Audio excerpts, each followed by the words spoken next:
Stop trusting the foods labeled healthy. I know that sounds extreme, but if you're over 60, many of these daily staples spike inflammation and quietly drain your strength.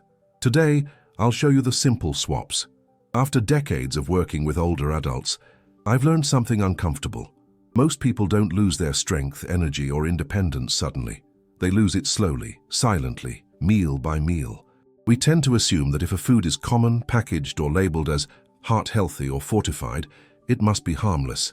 We assume that aging itself is the culprit when we feel weaker, more tired, or less steady on our feet. But aging is not the full story. What you eat most often matters far more than what you eat occasionally, and that simple truth changes everything. Many seniors eat the same handful of foods every day for one reason: trust. You trusted the labels. You trusted the commercials.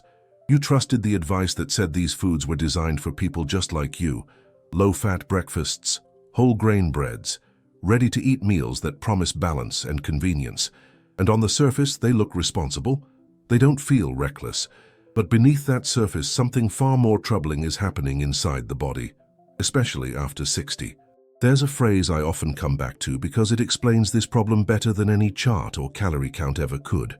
These products are not real food. They are food-like products. They look like food, taste like food, and are marketed as food, but biologically your body doesn't recognize them the same way. Instead of clear instructions, they send confusion. Instead of nourishment, they trigger stress responses. Your muscles, your metabolism, your brain, and even your balance systems start receiving mixed signals day after day. This is where the conversation usually goes wrong. People think processed foods are only a problem if you're trying to lose weight. That is a dangerous misunderstanding. These foods don't just influence the scale, they quietly erode strength, they drain energy, they accelerate fatigue. They chip away at the very systems that allow you to live independently, to get up from a chair, to climb stairs, to recover from illness, and to stay steady on your feet. I have seen patients who never considered their diet bad, yet their bodies were behaving as if they were under constant biological attack. The most heartbreaking part is that none of this requires perfection to fix. You don't need a strict diet. You don't need to give up everything you enjoy. This is not about restriction or guilt. It's about understanding which everyday foods are aging you faster than time itself and what to replace them with so your body can finally get the clear signals it's been missing. Small changes, when repeated daily, have a power that most people underestimate. So as we move forward, I want you to keep one idea in mind. This is not about fear. It's about clarity. Once you see which normal foods are quietly working against you, you can start making choices that protect your strength, your energy, and your independence.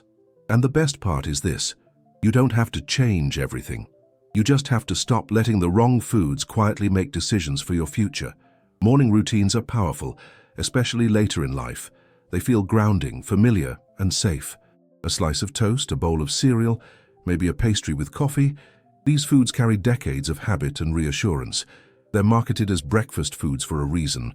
They wear labels like whole grain, fortified, heart smart, and energy boosting.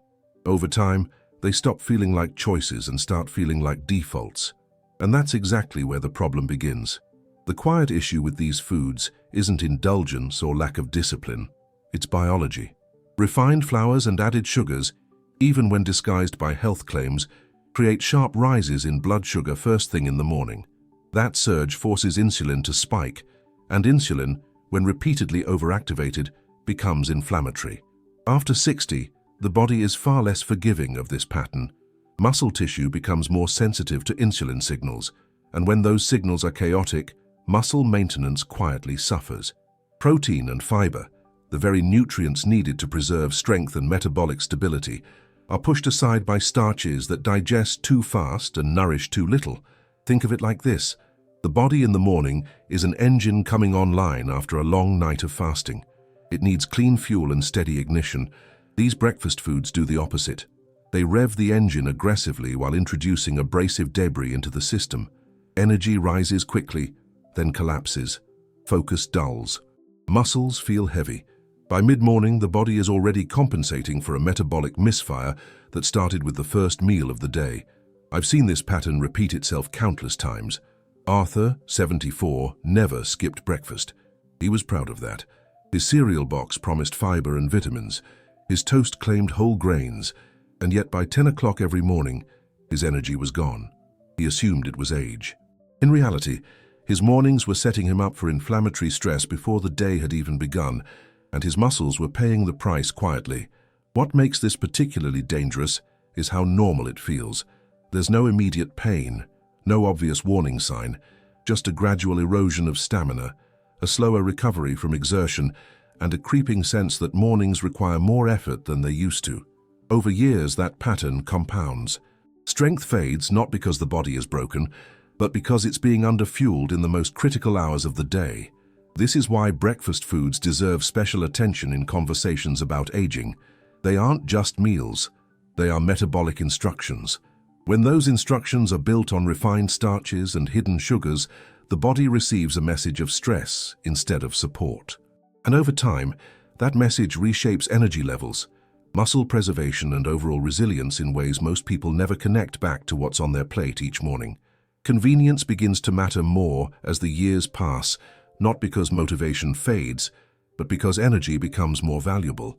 Standing in the kitchen, chopping, cooking, and cleaning can feel like a larger demand than it once did. That's where processed meats and ready-to-eat meals quietly take hold. They promise protein, speed, and reliability. A sandwich comes together in minutes. A packaged meal looks complete and balanced. On the surface, it feels like a reasonable trade. Inside the body, though, these foods place a very specific strain on aging systems. High sodium draws excess fluid into the bloodstream, raising pressure in vessels that have already lost flexibility. Preservatives increase oxidative stress, accelerating cellular wear, while industrial fats interfere with insulin signaling. Over time, this combination worsens insulin resistance, one of the strongest biological drivers of frailty. The body spends more effort managing inflammation and fluid balance, leaving less capacity for maintaining muscle and stability. The effect is subtle at first: mild swelling in the legs by evening, heavier fatigue than expected, slower recovery after a long day. These changes often get blamed on age, yet they reflect a system under constant chemical stress. When foods designed for shelf life dominate daily meals, resilience erodes quietly. Strength doesn't vanish overnight, it thins. Balance becomes less reliable, not from weakness alone, but from disrupted coordination between nerves, muscles, and circulation. Over time, the margin for staying steady grows smaller, even when life still looks normal from the outside. Subscribe for food truths that protect strength. Small snacks often feel insignificant, especially when they're eaten between meals or late in the day. A cup of instant soup, a few crackers, some chips, or a couple of cookies rarely register as meaningful choices. They don't feel like meals, and because the portions are modest, they seem harmless. Yet in the aging body, these foods can quietly create disproportionate stress. These products deliver a concentrated imbalance: very high sodium with almost no potassium. Sodium pulls fluid into the bloodstream and raises pressure inside vessels, while potassium is essential for calming that effect and for proper nerve-to-muscle communication. When this imbalance happens repeatedly, blood pressure becomes harder to regulate, and the signals that control movement lose precision. This affects more than the heart. It influences balance, reaction time, and muscle coordination. Because these foods digest quickly and lack fiber or protein, they also create unstable blood sugar patterns. Energy rises briefly, then drops, encouraging fatigue and more grazing. Over time, the nervous system is forced to operate in a noisy internal environment where fluids and electrolytes are constantly shifting. It's similar to trying to keep a device running while the batteries drain faster than they recharge. Many older adults develop high blood pressure or growing unsteadiness without ever feeling like they eat poorly. The issue isn't excess in one moment, but accumulation over time. These quiet, processed fillers slowly narrow the body's margin for stability, even when life otherwise appears unchanged.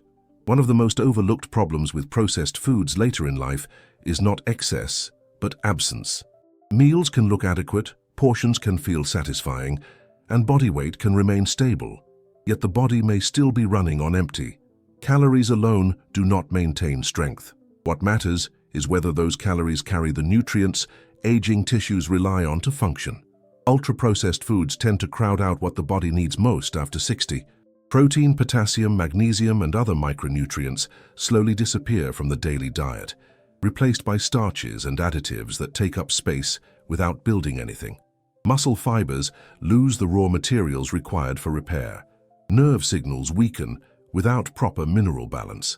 Energy production becomes less efficient, even though food intake hasn't changed. This creates a confusing picture. Someone may eat regularly and never feel deprived, yet notice increasing fatigue, weaker legs, and difficulty with simple movements.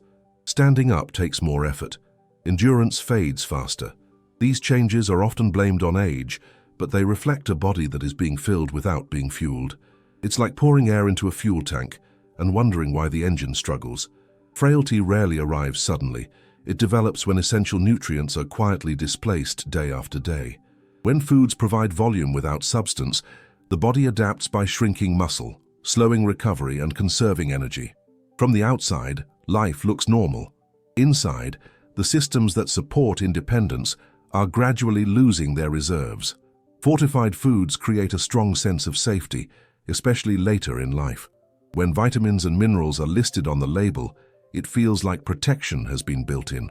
The problem is that the body doesn't respond to added nutrients the same way it does to nutrients found naturally in food.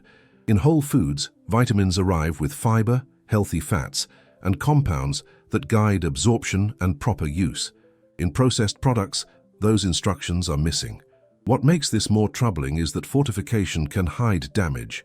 Sugar, refined starches, and industrial fats still disrupt gut function, increase inflammation, and interfere with muscle signaling.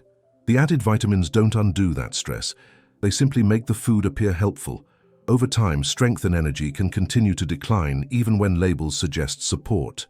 The body reacts to the full signal of the food, not the promises printed on the package. The real risk is not occasional treats, but daily repetition.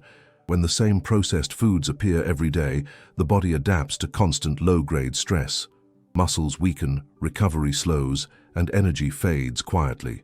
Even small changes in recurring foods can reduce that biological noise and support strength and independence over time.